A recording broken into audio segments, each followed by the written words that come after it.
So it would be worth it to you to leave the country where you've lived your whole life, your family, your friends, your support groups, everything that you know in your whole life, and move to a different country. You're ready to do that?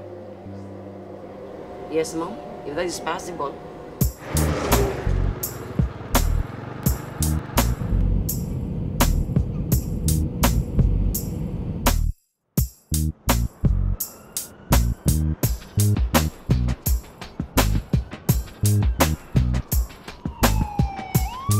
Morning.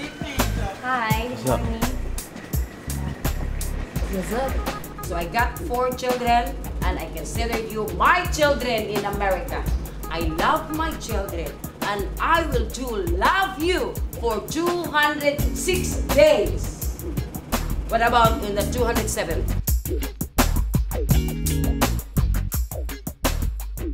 Baby, love you. Miss na kayo ka ni Mami. Eto, anintay ko yung patungo pa. Ay, wala na.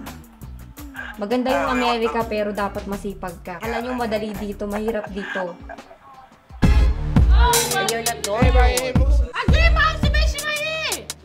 Right in here! About the date that changed. I said, you guys said you go out. I said stay here. Brandon! Time is up. Time is up. What you doing?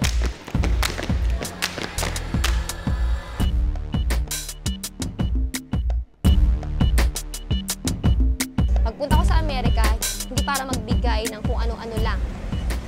Tayong lahat ang mag-aahon sa pamilyang to, from rags to riches, not just me. Kasi kung ako lang, I cannot do it. Honestly, I cannot.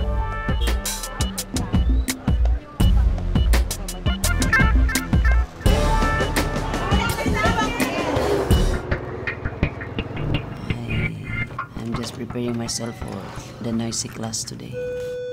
They're coming. They're coming.